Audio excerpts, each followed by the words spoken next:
Okay. Good afternoon, all of you. So, మీకు ఏదైతే network analysis and triple వరకు చేసి సర్క్యూట్స్ అనాలిసిస్ ఉందో సో అది నెక్స్ట్ ఎలక్ట్రికల్ గా ఉన్న టాపిక్స్ ని మీకు ఎక్స్ప్లెయిన్ చేయడానికి తీసుకుంటున్న క్లాస్ ఇది. సో మీకు సెకండ్ యూనిట్ వచ్చినప్పటికి ఏంటంటే మ్యాగ్నెటిక్ సర్క్యూట్స్ మీద మెయిన్ డిపెండ్ ఉంటుంది సార్ మ్యాగ్నెటిక్. ఓకేనా. సో మ్యాగ్నెటిక్ సర్క్యూట్స్ మీద మెయిన్ డిపెండ్ ఉంటుంది. సో మెయిన్ మ్యాగ్నెటిక్ సర్క్యూట్స్ మీద ఉన్న ఫార్ములాస్ మ్యాగ్నెటిక్ ఫ్లక్స్ అంటే ఏంటి, మ్యాగ్నెటిక్ ఫ్లక్స్ డెన్సిటీ అంటే ఏంటి, రిలక్టెన్స్ అంటే ఏంటి, నెక్స్ట్ ఇంకా మ్యాగ్నెటిక్ ఫీల్డ్ స్ట్రెంగ్త్ అంటే ఏంటి, పెర్మియబిలిటీ అంటే ఏంటి. సో ఈ ఫార్ములాస్ అన్ని మీరు తెలుసుకోవాలి అంటే ఫస్ట్ అసలు what is the magnet, so దాని యొక్క ప్రాపర్టీస్ ఏంటి మెయిన్ మనకి తెలుసుకుంటే సో మనకి ఈజీగా అర్థమవుతుంది. సో యాక్చువల్ గా ఏంటంటే మనకి నార్మల్ గా తెలుసుకున్నప్పటికీ సో ఎనర్జీ స్టోరేజ్ అనేది రెండు విధాలుగా జరుగుతుంది మనకి. సో సపోజ్ మనకు తెలిసిన ఎలిమెంట్స్ ఏంటమ్మా ఆర్ఎల్సి, అవునా, రెసిస్టర్, ఇండక్టర్, కెపాసిటర్. ఓకేనా, RLC resistor, inductor, capacitor. So inductor వచ్చినప్పటికి ఏంటంటే so it is a energy storage element. Inductor is the energy storage element stored in magnetic field. Okay, stored in magnetic field. So what is the property of inductance ante it does not allow the sudden changes in current. So inductance వచ్చినప్పుడు units వచ్చినప్పుడు ఏం చెప్తామా, Henry's అంటాం. ఓకేనా. So ఎనర్జీని ఎలా store చేస్తుంది, magnetic field లో స్టోర్ చేస్తుంది. ఓకేనా, ఎనర్జీని వచ్చినప్పటికి మ్యాగ్నెటిక్ ఫీల్డ్ లో స్టోర్ చేస్తుంది. Same capacitor also energy storage element stored in electric field,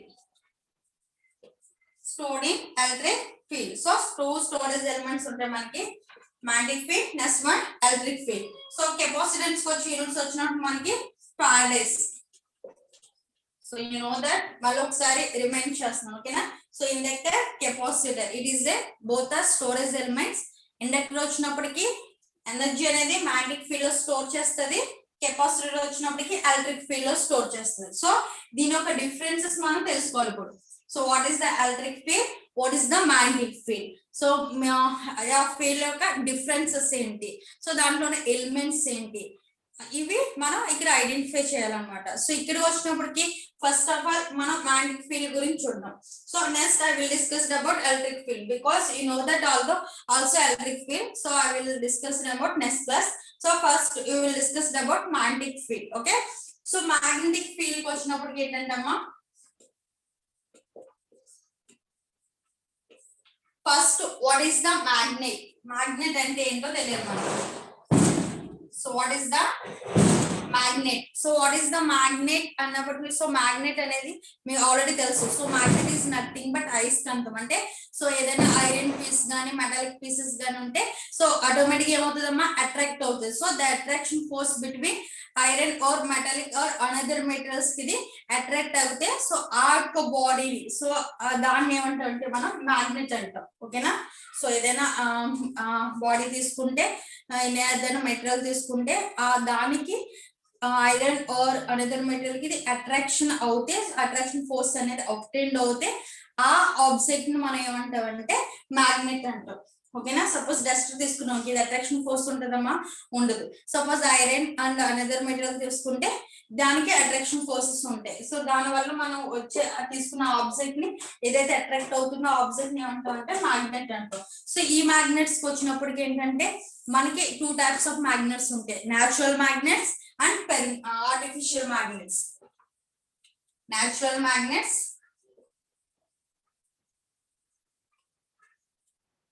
and artificial magnets.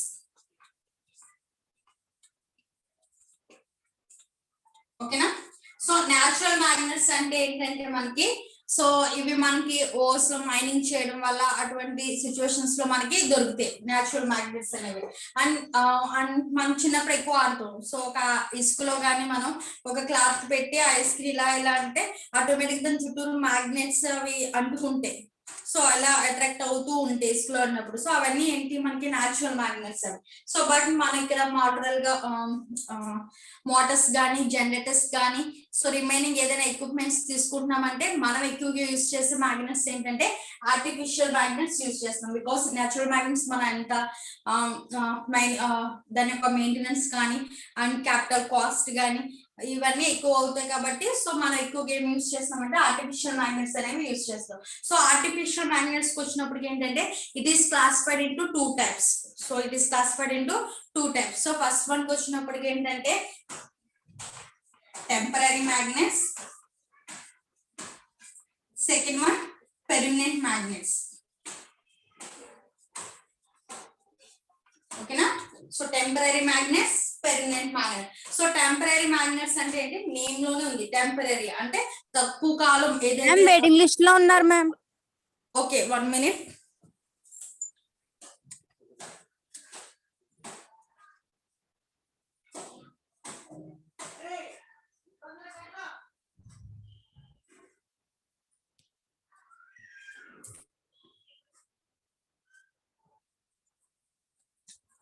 ఓకేనా? బోర్డ్ క్లియర్ కదమ్మా? So temporary magnets. Next one వచ్చినప్పటికి పెర్మనెంట్ మ్యాగ్నెట్స్. సో టెంపరరీ అంటే ఏంటంటే తక్కువ కాలం ఏదైతే వర్క్ అవుతుందో సో లైఫ్ లాంగ్ అనేది ఏదైతే తక్కువ పీరియడ్ ఉంటుందో సో లో పీరియడ్ ఉంటుందో లెస్ పీరియడ్ ఉంటుందో ఆ మ్యాగ్నెట్స్ ఏమంటామంటే మనం టెంపరరీ మ్యాగ్నెట్స్ కింద మనం కన్సిడర్ చేసుకుంటాం. ఓకేనా? So permanent magnets is nothing but permanent అంటే మనకి long period and long time అనేది ఎక్కువగా ఏదైతే యూజ్ చేస్తామో మ్యాగ్నెట్స్ ని సో పర్మనెంట్ మ్యాగ్నెట్స్ కింద మనం కన్సిడర్ చేసుకుంటాం అన్నమాట. సో ఈ పర్మనెంట్ మ్యాగ్నెట్స్ అనేవి మనం ఎలా రేట్ చేస్తామంటే ఒక ఐరన్ ఆర్ ఓకేనా ఒక ఐరన్ కానీ నెక్స్ట్ సాలిడ్ కానీ ఇంకే అనదర్ పీసెస్ ఏదైనా తీసుకుంటే సో ఒక సాలిడ్ మెటీరియల్ తీసుకుంటాం అనమాట. ఒక ఐరన్ ఆర్ స్టీల్ కాపర్ ఎన్ని మెటీరియల్ తీసుకుని దానికి మనం వైర్ అనేది ఓన్ చేస్తే ఓకేనా. సో వైర్ అనేది ఓన్ చేస్తే సో దానికి కరెంట్ డైరెక్షన్ ఇస్తే ఆటోమేటిక్ ఏమవుతుంది అంటే ఇక్కడ సమ్ మ్యాగ్నెటిక్ ఫ్లక్స్ అనేది ఫ్లో అయ్యి ఇక్కడ అట్రాక్షన్ ఫోర్స్ అనేది ఆబ్టైన్ అవుతుంది. సో ఈ యొక్క మ్యాగ్నెట్స్ మనం పెర్మనెంట్ మ్యాగ్నెట్స్ కింద మనం తీసుకుంటాం అనమాట. సో ఈ పర్మనెంట్ మ్యాగ్నెట్స్ వచ్చినప్పటికి ఏంటంటే ఫస్ట్ ఆఫ్ ఆల్ మ్యాగ్నెట్ అంటే సపోజ్ ఎలక్ట్రికల్ అనుకోమ్మా. సో ఎలక్ట్రాన్స్ అంటాం అంటే ఎలక్ట్రాన్స్ అంటే ఏమిటి పాజిటివ్ టు నెగిటివ్ ఎలక్ట్రాన్స్ అనేవి ఫ్లో అవుతాయి అని చెప్తాం. ఓకేనా? సో ఇక్కడికి వచ్చినప్పటికి మనకి మ్యాగ్నెట్ అనగానే మనకు గుర్తు రావాల్సింది ఏంటంటే అట్రాక్షన్ ఫోర్స్. ఆల్రెడీ మనం చదువుకునే ఉంటాం ఇంటర్ లో గట్ట ఏంటంటే రెండు ధ్రువాలు ఐ మీన్ సో రెండు ధ్రువాలు is nothing but 2 poles. 2 poles is nothing but north pole and south pole. ఓకేనా? North pole and south pole గుర్తుందా? This is the so magnetic అనగానే మనకి గుర్తు రావాల్సిన 2 poles. సో మ్యాగ్నెట్ ఉందంటే కన్ఫర్మ్ గా ఇక్కడ ఏమున్నట్టమ్మా 2 poles ఉన్నట్టు. So poles is nothing but one is the north pole another one is the south pole. Okay? So ఈ నార్త్ పోల్ సౌత్ పోల్ తీసుకుంటే magnetic lines of force, the properties of magnetic lines of force అనేది మనం first identify చేయాలి. So what is the magnetic lines of force అంటే so మనం ఎప్పుడైతే మన north to south pole తీసుకుంటున్నాం అంటే 2 unlike poles ఏమవుతాయి అమ్మా అట్రాక్ట్ అవుతాయి. So unlike poles that is nothing but ఇక్కడ నార్త్ పోల్ ఉంది సౌత్ పోల్ ఉంది సేమ్ పోల్స్ లేవు ఇక్కడ unlike poles డిఫరెంట్ పోల్స్ ఉంటే అట్రాక్ట్ ఈచ్ అదర్. ఓకేనా? అట్రాక్షన్ ఫోర్స్ అనేది ఆబ్టైన్ అవుతుంది. సో అలా కాకుండా మనం సేమ్ పోల్స్ తీసుకుంటే అంటే లైక్ పోల్స్ తీసుకుంటే సపోజ్ సౌత్ సౌత్ తీసుకున్నాం సో నార్త్ నార్త్ తీసుకున్నాం ఏమవుతాయి రిఫెల్ అవుతాయి. సో అట్రాక్ట్ అవ్వవు. ఓకేనా? సో ఫస్ట్ ప్రాపర్టీ కింద ఏం చెప్పవచ్చు మనం unlike poles are attract each other like poles are repel each other. ఓకేనా? అర్థమవుతుందా? So properties magnetic lines of properties అంటే unlike poles are attract each other and like poles are repel each other అంటే same poles అనేవి ఏమైతే రిఫెల్ అవుతాయి. ఓకేనా? అదొక poles. ఓకేనా? అదొక మనం ప్రాపర్టీ కింద మనం చెప్పుకోవచ్చు. సో ఇక్కడ మనం అన్లైక్ పోల్స్ తీసుకున్నాం north pole south pole. So ఇవి అట్రాక్ట్ అవుతాయి కాబట్టి సో ఏదైతే మనకి లైన్స్ అనేవి ఫ్లో అవుతున్నాయి. సో ఇప్పుడు అనదర్ ప్రాపర్టీ వచ్చినప్పటికి ఏంటంటే the magnetic lines starting at north pole ending at south pole. Okay? The magnetic lines అనేవి ఫోర్స్ అనేది starting at north pole and ending at south pole. ఇది is the second point. First one ఏంటమ్మా మనకి same poles అనేవి repel అవుతాయి, unlike poles అనేవి attract అవుతాయి. Second point కింద ఏం చెప్తున్నాం, the magnetic lines of force అనేవి starting at north pole ending at south pole. ఓకేనా. సో ఇక్కడ మనకి అట్రాక్ట్ అవడానికి సమ్ మ్యాగ్నెటిక్ లైన్స్ అనేవి, అంటే మన కంటికి కనబడిన అట్రాక్షన్. ఒక మ్యాగ్నెట్ ఒక ఐరన్ ఇక్కడ పెట్టుకున్నాం, ఆటోమేటిక్ ఏమైపోద్ది మరి అట్రాక్ట్ అయిపోతాయి. సో ఇంత డిస్టెన్స్ లో ఉన్న అది అట్రాక్ట్ అవడానికి ట్రై చేస్తుంది. అంటే అట్రాక్షన్ అవుతుందంటే సమ్ మ్యాగ్నెటిక్ ఫీల్డ్ ఆ సరౌండింగ్ లో ఉన్నట్టే కదా మనకి, అర్థమవుతుందా. So that is nothing but magnetic field. అంటే ఒక మ్యాగ్నెట్ మనం తీసుకున్నామంటే సో ఈ యొక్క డిస్టెన్స్ లో మనం ఒక ఐరన్ కానీ పిన్ కానీ ఏదైనా పెట్టామంటే ఆటోమేటిక్ ఏమవుతుంది, ఈ రెండు అట్రాక్ట్ అవ్వడానికి ట్రై చేస్తే లేదా. అంటే the space or region around the magnet is called magnetic field. So మనం ఫీల్డ్ అంటాం కదా. సో ఇక్కడ వరకు మన ఏరియా ఉంది, ఇదంతా మా నెట్. సో అందుకే మేము సరౌండింగ్ చేస్తాం లేదా ప్లహార్ కట్టేస్తాం. అంటే ఇదంతా మన దాన్ని సమ్ ఫీల్డ్ అనేది ఏమవుతుంది, ఎక్స్టెండ్ అవుతుంది. సపోజ్ నెట్ సిగ్నల్ అన్న ఒక టవర్ ఉందంటే ఆ టవర్ దగ్గర నుంచి సమ్ ప్లేస్ వరకు ఏంటి, ఒక ఏరియా వరకు ఏంటంటే ఆ ఫీల్డ్ అనేది అలా. ఇక్కడ ఒక మ్యాగ్నెట్ తీసుకున్నామంటే మనం the space or region around the magnet is called magnetic field. ఓకేనా, మ్యాగ్నెటిక్ ఫీల్డ్ అవుతుంది. సో అంటే ఇక్కడ మనకి నార్త్ నుంచి సౌత్ కి ఈ మ్యాగ్నెటిక్ ఫీల్డ్ ఫ్లో అవడానికి సమ్ లైన్స్ కింద మనకి కంటికి కనబడలేని ఒక ఫోర్స్ అనేది. ఓకేనా ఏంటమ్మా వెయిటింగ్ లిస్ట్ లో ఉన్నాడు మేడం ఇంకా.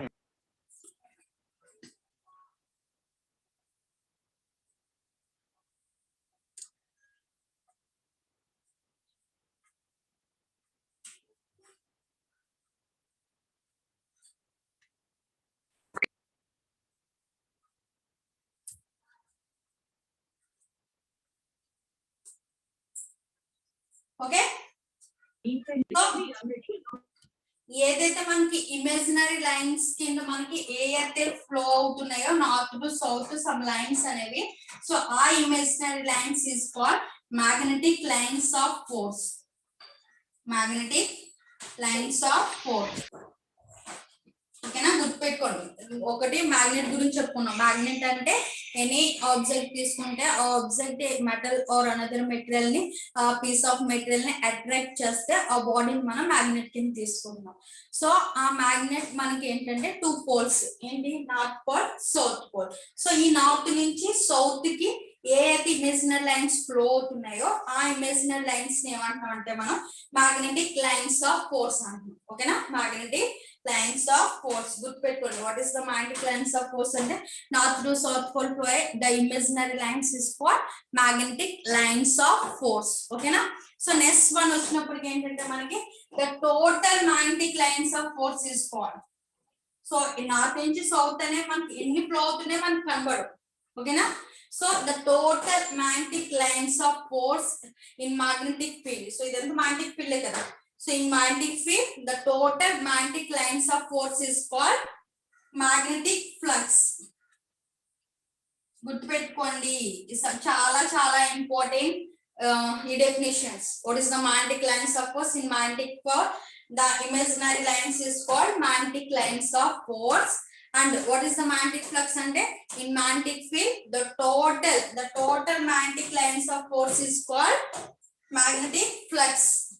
So it is denoted by the letter pi. ఏ లెటర్ తో డినోట్ చేస్తామమ్మా magnetic flux? pi తో డినోట్ చేస్తాం.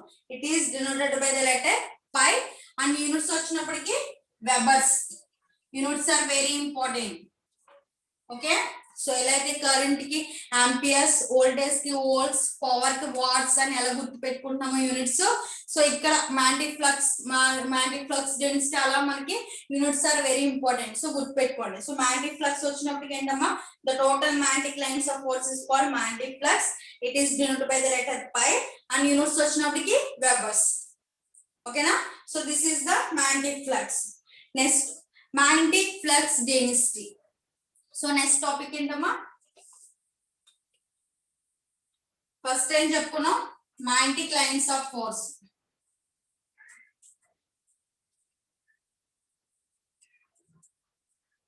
Next topic magnetic flux.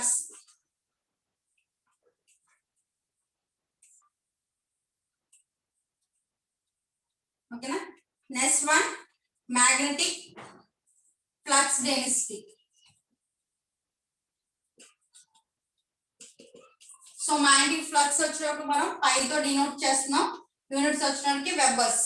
Next one magnetic flux density. So what is the flux density అంటే, so the magnetic flux ఏదైతే మనం magnetic flux కింద denote చేసుకుంటామో ఈ total magnetic lines of force ని the magnetic flux passing through per unit area. ఓకేనా?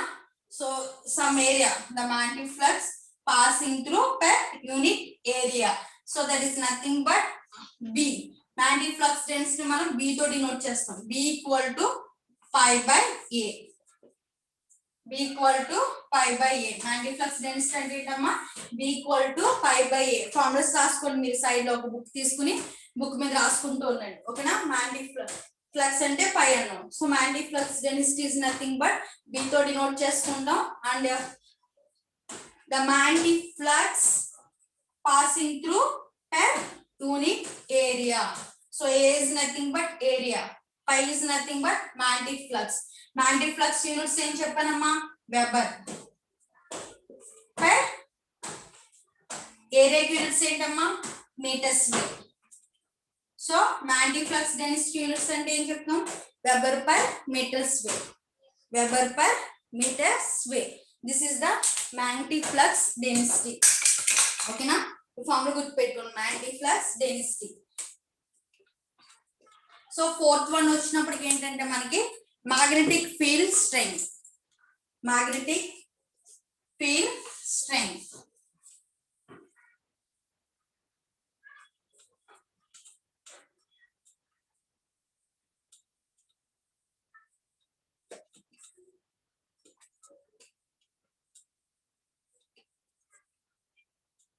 So magnetic field strength వచ్చినప్పటికి ఏంటంటే, సో మ్యాగ్నెటిక్ ఫీల్డ్ స్ట్రెంగ్త్ మనం H తో డినోట్ చేస్తాం. ఏ లెటర్ తో డినోట్ చేస్తామమ్మా? H తో డినోట్ చేస్తాం. So magnetic field strength. So actual magnetic field strength అనేది దేని మీద డిపెండ్ అయి ఉంటుంది అంటే, మనకి సపోజ్ ఒక మ్యాగ్నెట్ తీసుకున్నామంటే ఇక్కడ మనం, ఓకేనా? సో అనదర్ బాడీ అయినా మెటీరియల్ తీసుకున్నాం అనుకున్నా, సో దీని యొక్క స్ట్రెంగ్త్ అనేది మనం ఎక్కడి నుంచి స్టార్ట్ అవుతుందని చెప్పాను, ఫోర్స్ అనేది. సో ఎప్పుడైనా మ్యాగ్నెటిక్ లైన్స్ ఫోర్స్ అనేవి ఇంకా ప్రాపర్టీ చెప్పాను ఏంటమ్మా? Starting at north pole ending at south pole అంటే ఇన్ మ్యాగ్నెటిక్ ఫీల్డ్ లో the magnetic force is starting at north pole, అంటే the force is experienced at the north pole. So ఇక్కడ నుంచి మనకి స్ప్రెడ్ అవుతుంది. ఓకేనా? The force is experienced at the north pole. ఓకేనా?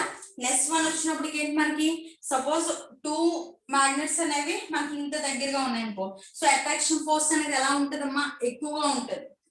So త్వరగా అటాచ్ అయిపోతే అట్రాక్షన్ ఫోర్స్ అనేది ఎక్కువగా ఉంటుంది. సో అదే మెటీరియల్ మనం సో సమ్ డిస్టెన్స్ లో తీసుకుంటే, ఓకేనా, అంటే దీని ఫోర్స్ అనేది ఏమైపోతుంది? తగ్గుతూ ఉంటది. అంటే లెంగ్త్ ఇంక్రీజ్ అవుతున్న కొలది మనకి మ్యాగ్నెటిక్ ఫోర్స్ అనేది ఏమైపోతుంది? మనకి తగ్గిపోతుంది. అంటే దాని యొక్క స్ట్రెంగ్త్ అనేది ఏమైపోతుంది? డిక్రీజ్ అయిపోతుంది. ఓకేనా? So the magnetic field strength is decrease. So అంటే ఇప్పుడు మనం ఇక్కడ ఏం రాసుకోవచ్చు? H equal to Ni by L. H equal to Ni by L. ఓకేనా? So what is the Ni, what is the L? So ఇక్కడ L అంటే ఇప్పుడే చెప్పాను. H అంటే ఏం చెప్తున్నాం? Magnetic field strength. So H కింద తీసుకున్నాం. L అంటే ఏం చెప్తున్నాం? లెంగ్త్. సో ఇక్కడ మనకి లెంగ్త్ ఇంక్రీజ్ అవుతూ ఉంటుంటే స్ట్రెంగ్త్ అనేది ఏమైపోతుంది? డిక్రీజ్ అయిపోతుంది. అంటే the magnetic field strength is inversely proportional to length. ఓకేనా? The magnetic field strength is inversely proportional to length. అంటే H ప్రపోర్షనల్ టు L. అర్థమవుతుందా? నెక్స్ట్ మరి madam what is the Ni? Ni అంటే ఏంటి మేడం? సో Ni అంటే ఏంటంటే మనకి magnetic motive force, MMF. Ni is nothing but MMF equal to Ni. అంటే magnetic motive force అంటే సమ్ ఫోర్స్ అనేది ఒక మ్యాగ్నెటిక్ సర్క్యూట్ తీసుకుంటే మనకి అక్కడ ఏదైతే ఫోర్స్ అబ్టెండ్ అవుతుందో, అంటే ఆల్రెడీ మీకు ఇందాక చెప్పాను ఏంటమ్మా? మనం ఒక సోలనాయిడ్ తీసుకుంటున్నాం, ఓకేనా. ఆ సోలనాయిడ్ కి ఒక వైర్ అనేది వౌండ్ చేస్తున్నాం. సో వౌండ్ చేసి దానికి కరెంట్ సప్లై అనేది ఇవ్వడం వల్ల ఇక్కడ సమ్ ఫోర్స్ అనేది అబ్టైన్ అవుతుంది అని చెప్పాను. సో ఆ force that is nothing but attraction force and flux అనేది అబ్టైన్ అవుతుంది అని చెప్పాను. సో ఆ ఫోర్స్ అబ్టైన్ అవడం ఈ సర్క్యూట్ ని మనం మ్యాగ్నెటిక్ మోటివ్ ఫోర్స్ అంటాం, ఓకేనా. మ్యాగ్నెటిక్ మోటివ్ ఫోర్స్ అంటే దేని వల్ల మనకు ఆ ఫోర్స్ అనేది ఎక్కువగా అబ్టైన్ అవుతుంది, ఇక్కడ తీసుకున్న కరెంట్ వలన అండ్ ఇక్కడ మనం తీసుకున్న టర్న్స్ వలన. ఒక వైర్ ని తీసుకుని మౌంట్ చేస్తున్నాం కదా, సో ఆ టర్న్స్ ని ఏమంటాం మనం నెంబర్ ఆఫ్ టర్న్స్ అంటాం. సో టర్న్స్ వలన సో మ్యాగ్నెటిక్ ఫోర్స్ అనేది మనకి ఎంత ఎక్కువ అబ్టైన్ అవుతుంది అంటే current and turns. So turns ని మనం ఏ లెటర్ తో డినోట్ చేసుకుంటాం అంటే n తో డినోట్ చేసుకుంటాం. Number of turns equal to n. So that is nothing but magnetic motive force. That magnetic motive force equal to number of turns into current. అంటే where n equal to ఏమని రాసుకుంటారమ్మా number of turns. I is nothing but current. తెలిసిందే కదా. So turns units వచ్చినప్పటికి number of turns వచ్చినప్పటికి turns, okay. Current కి వచ్చినప్పటికి units ఏంటమ్మా amperes. అంటే ఏం రాస్తారు ఆంపియర్ టర్న్స్. యూనిట్స్ ఏంటి మ్యాగ్నెటిక్ మోటివ్ ఫోర్స్ కి ampere turns. Magnetic motive force అంటే ఇప్పుడు మన మ్యాగ్నెటిక్ ఫీల్డ్ స్ట్రెంగ్త్ యూనిట్స్ ఏమవుతాయి ampere turns, ampere turn per. Length units ఏంటమ్మా లెంగ్త్ డిస్టెన్స్, లెంగ్త్ యూనిట్స్ ఏంటి meters. So magnetic field strength units ఏంటి ampere turns per meter, ఓకేనా. Ampere turns per meter. So ఇది మనం కన్సిడర్ చేసుకుంటాం. H equal to NI/L. గుర్తుపెట్టుకోండి magnetic field strength formula H equal to NI/L ampere turns per meter, ఓకేనా. So next one వచ్చినప్పటికి ఏంటంటే మనకి తెలిసిన అనదర్ ఏంటంటే సమ్ డైఎలక్ట్రిక్ మీడియం అనేది ఎలాగైతే మనకి ఎలక్ట్రిక్ ఫీల్డ్ లో ఉంటుందో సో అలా మ్యాగ్నెటిక్ ఫీల్డ్ లో కూడా ఉంటుంది. సో మ్యాగ్నెటిక్ ఫీల్డ్ లో మనం ఏమని తీసుకుంటామంటే permeability. So tomorrow I will first class start అవగానే ఈ క్వశ్చన్స్ అడుగుతానమ్మా. What is the magnetic flux, ఏ లెటర్ మీద డినోట్ చేస్తాం, what is the magnetic flux density, units ఏంటి, ఫీల్డ్ స్ట్రెంగ్త్ దాని యొక్క ఫార్ములా ఏంటి. సో ఇలా క్వశ్చన్స్ అవుతాయి. సో మీరు కన్ఫర్మ్ గా రాసుకోండి, ఓకేనా. నెక్స్ట్ మ్యాగ్నెటిక్ ఫీల్డ్ స్ట్రెంగ్త్ అయిన తర్వాత మనకు అనదర్ ఫార్ములా వచ్చి పెర్మియబిలిటీ.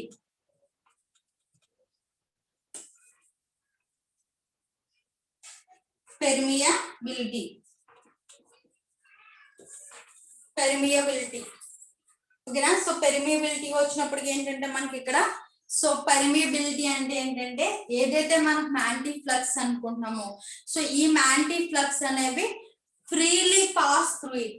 ఈ యొక్క మీడియంలో డైఎలక్ట్రిక్ మీడియంలో సో మ్యాగ్నెటిక్ ఫ్లక్స్ అనేవి ఫ్రీగా ఫ్లో అవుతాయి అనమాట. So the magnetic flux free. Suppose మనం ఇక్కడ ఒక మ్యాగ్నెట్ పెట్టామమ్మా, సో అదే ఇక్కడ ఒక ఐరన్ పెట్టాము, సో మధ్యలో మనం డస్ట్ పెట్టాము లేదా గోడ ఉంది అనుకోండి, సో అట్రాక్ట్ అవడానికి సమ్ డిస్టర్బెన్సెస్ వస్తాయి లేవా అంటే మ్యాగ్నెటిక్ ఫ్లక్స్ అనేవి ఫ్లోయింగ్ కి మనకి సమ్ డిస్టర్బెన్స్ అనేవి వస్తాయి, అంటే ఫ్రీగా ఫ్లో అవ్వలేవు. అదే మనం పెర్మియబిలిటీ డైఎలక్ట్రిక్ మీడియం తీసుకుంటే ఈ పెర్మియబిలిటీలో వచ్చినప్పటికి ఏంటంటే ద ఫ్లక్స్ అనేవి freely pass through it. So ఫ్రీగా పాస్ అవుతే మ్యాగ్నెటిక్ ఫ్లక్స్ అనేవి మనకి ఇంక్రీజ్ అవుతాయి. సో ఈ పెర్మియబిలిటీని మనం మ్యూ తో డినోట్ చేసుకుంటాం. మ్యూ తెలుసు కదా, mu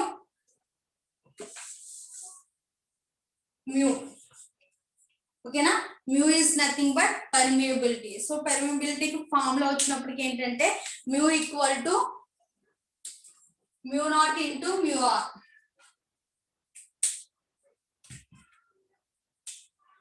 mu equal to mu not into mu r, okay. Mu equal to mu not into mu r. So mu not అంటే ఏంటంటే అబ్సల్యూట్ పెర్మియబిలిటీ. మ్యూ నాట్ అంటే ఏంటమ్మా absolute permeability. Mu not equal to absolute permeability. So దీని ఒక constant number ఉంది మనకి. సో అదేంటంటే 4π into 10⁻⁻⁷ henry per metre. This is the constant, ఓకేనా. పెర్మియబిలిటీ ఇక్కడ హెన్రీ ఎందుకు వచ్చిందంటే మనం ఇదంతా ఏం చేస్తున్నాం మ్యాగ్నెటిక్ ఫీల్డ్ గురించి చెప్పుకుంటున్నాం. మ్యాగ్నెటిక్ ఫీల్డ్ అంటే ఏంటి ఇండక్టర్. మ్యాగ్నెటిక్ ఫీల్డ్ లాగా స్ట్రెంగ్త్ ని ఆర్ ఎనర్జీని ఇండక్టర్ అనేది మనకి స్టోర్ చేస్తుంది. సో ఇండక్టర్ యొక్క యూనిట్స్ ఏంటమ్మా henry. So henry per meter తీసుకున్నాం ఓకేనా. Next mu r is nothing but relative permeability. So దీన్ని ఫ్రీ స్పేస్ లో కానీ ఎయిర్ లో కానీ సో ఇలా మనం తీసుకుంటే దీని యొక్క వాల్యూ 1 ఓకేనా. The flux freely pass through it the air కానీ ఫ్రీ స్పేస్ కానీ ఇలా తీసుకున్నాం అనుకోమా మీడియం అనేది. సో మనకి వాల్యూ 1. అదే వాడు రింగ్ కానీ కాపర్ కానీ ఐరన్ కానీ సంథింగ్ వేరే మెటీరియల్ కానీ ఇచ్చాడంటే సో ఆటోమేటిక్ ఏంటంటే ఆ వాల్యూ సమ్ లో వాళ్ళ గివెన్ డేటాలో ఇచ్చేస్తారు. So no problem. But air free space ఏదైనా కానీ మీరు డైరెక్ట్ మ్యూఆర్ ప్లేస్ లో 1 తీసుకోవచ్చు ఓకేనా. So this is the పెర్మిబిలిటీ. The flux freely pass through it and this medium. Next, it is denoted by the letter mu and mu equal to mu naught into mu r. Mu naught is the absolute permeability, mu r is the relative permeability. Next, the relation between the magnetic field ఏదైతే మనకి magnetic field ఉందో so దానికి and magnetic flux density. So relation between magnetic flux density and magnetic field strength B and H. Next condition ఏంటో మనకి 6th relation between B and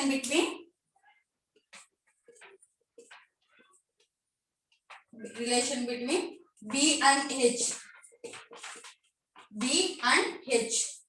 B వచ్చేటప్పుడు మనకి magnetic flux density ఇందాకే చెప్పుకున్నాం. magnetic flux density అంటే ఏంటమ్మా the magnetic flux passing through per unit area. Next H వచ్చినప్పటికి magnetic field strength. So magnetic field strength is nothing but magnetic motive force. Magnetic motive force అంటే N into I, number of turns into current. So ఎప్పుడైతే current flow అవుతుందో మనకి ఏదైతే magnetic సర్క్యూల్ some force అనేది మనకి extend అవుతుందో ఆబ్టెండ్ అవుతుందో అంటే ఒక మ్యాగ్నెటిక్ ఫ్లక్స్ పాత్ అనేది మనకి ఫ్లో అవుతుందో ఆ ఫోర్స్ ని ఏమంటున్నాం అంటే మనం మ్యాగ్నెటిక్ మోటివ్ ఫోర్స్ కింద తీసుకుంటున్నాం. Number of turns into current తీసుకుంటున్నాం ఓకేనా. NI by L. So B and H relation between B and H తో ఒక రిలేషన్ ఫార్ములా ఉంది. సో ఏంటి ఆ ఫార్ములా అంటే ఏంటి B equal to mu H. B equal to mu H. B equal to mu H. So B అంటే already మనకు తెలిసి ఏంటమ్మా magnetic flux density. Mu is the permeability. H is the magnetic field strength. ఓకేనా. B equal to mu H అంటే magnetic flux density formula B equal to pi by A చెప్పొచ్చు. So another formula వచ్చినప్పటికి ఏంటమ్మా madam Marcus వాళ్ళ idea రాస్తున్నా madam. రాయట్లేదు అదే problem వచ్చింది. ఇంకోటి ఉంది ఏం కనిపించలేదు.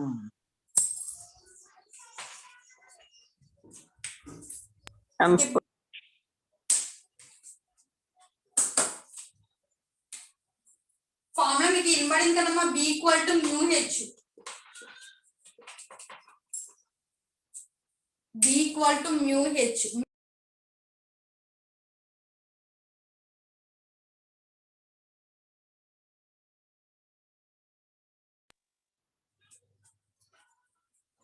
And B value. సో ఇక్కడికి వచ్చినట్టు ఈ టర్మ్స్ ఈ రోజు క్లాస్ కి వచ్చినట్టు 5 టర్మ్స్ గుర్తు పెట్టుకోండి. magnetic lines of force, magnetic flux density and magnetic field strength and permeability. So next class లో మార్కర్ టిక్ మార్క్ తీసుకుంటా. సో ఒకసారి మళ్ళీ రివైండ్ చేస్తున్నాను. జస్ట్ ఒక్కసారి కాన్సంట్రేషన్ పెట్టండి ఓకేనా. సో మ్యాగ్నెట్ అంటే మనకి ఏదైనా అట్రాక్షన్ బాడీ తీసుకుని ఏదైనా అనదర్ మెటీరియల్ ఐరన్ కానీ లైక్ మెటాలిక్ మెటీరియల్స్ కానీ అట్రాక్ట్ అవుతే దాన్ని మ్యాగ్నెట్ అంటున్నాం ఓకేనా. సో నెక్స్ట్ వన్ వచ్చినప్పుడు మనకి మ్యాగ్నెటిక్ ఫీల్డ్ అంటే ఒక మ్యాగ్నెట్ తీసుకుంటే దాని space or region the surrounding అంతా ఏమంటున్నాం మనం మ్యాగ్నెటిక్ ఫీల్డ్ అంటాం అంతే కదా. ఒక మ్యాగ్నెటిక్ ఇక్కడ పెడుతున్నాం సో అనదర్ మ్యాగ్నెట్ ఇక్కడ పెట్టామంటే ఆటోమేటిక్ ఇక్కడ నుంచి ఇక్కడ అట్రాక్ట్ అవుతుందా లేదా అవుతున్నాయా. ఎందుకు అట్రాక్ట్ అవుతుంది దీని యొక్క ఫీల్డ్ అనేది ఈ సరౌండింగ్ అంతా మనకి ఫ్లో అవుతుంది కాబట్టి. సో మ్యాగ్నెటిక్ ఫీల్డ్ అంటే ఏం చెప్తాం the space or region around the magnet is called magnetic field అంటాం ఓకే. సో ఇక్కడ మ్యాగ్నెటిక్ ఫీల్డ్ అనగానే మనకి మ్యాగ్నెట్ అనగానే గుర్తు రావాల్సింది 2 poles is nothing but north pole next one south pole. North pole south pole. So north and south pole తీసుకున్నప్పటికి ఏంటంటే మనకి ఎప్పుడైనా మ్యాగ్నెటిక్ లైన్స్ ఆఫ్ ఫోర్స్ అంటే it is starting at north pole ending at south pole. North pole start అవుతాయి and south pole కి end అవుతాయి. And same poles repel అవుతాయి, unlike poles attract అవుతాయి. ఓకేనా, north pole south pole. So ఇక్కడ ఏదైతే north నుంచి సౌత్ మనకి లైన్స్ అనేవి ఫ్లో అవుతున్నాయో ఆ ఇమేజినరీ లైన్స్ ఏమంటామంటే మనం మ్యాగ్నెటిక్ లైన్స్ ఆఫ్ ఫోర్స్ అంటున్నాం. ఆ ఇమేజినరీ లైన్స్ ఏమంటున్నాం మ్యాగ్నెటిక్ లైన్స్ ఆఫ్ ఫోర్స్. ఓకేనా, నెక్స్ట్ వన్ వచ్చినప్పటికి magnetic flux. So the total magnetic lines of force ని మ్యాగ్నెటిక్ ఫ్లక్స్ అంటున్నాం. Okay, next magnetic flux density. The magnetic flux passing through per unit area. So ఒకదానికొకటి relation వెళ్తుంది ఒక formula ఎక్కడ మనకు miss అవ్వకుండా. ఓకేనా, ఫీల్డ్ స్ట్రెంగ్త్ అంటే లెంగ్త్ ఇంక్రీజ్ అవ్వే కొలది మనకి స్ట్రెంగ్త్ అనేది తగ్గిపోతుంది. అందుకే మనం H is inversely proportional to length అన్నాం. ఓకేనా, అదే మనకి స్ట్రెంగ్త్ ఇంక్రీజ్ గా ఉండాలంటే అక్కడ మ్యాగ్నెటిక్ మోటివ్ ఫోర్స్ అనేది ఇంక్రీజ్ గా ఉండాలి. అంటే మన strength is directly proportional to magnetic motive force Ni. Finally, permeability mu equal to mu naught into mu r. ఓకేనా, సో ఇది మీరు కొంచెం క్లారిటీగా చూసుకుని ప్రిపేర్ అవుతే మీకు తెలుస్తుంది.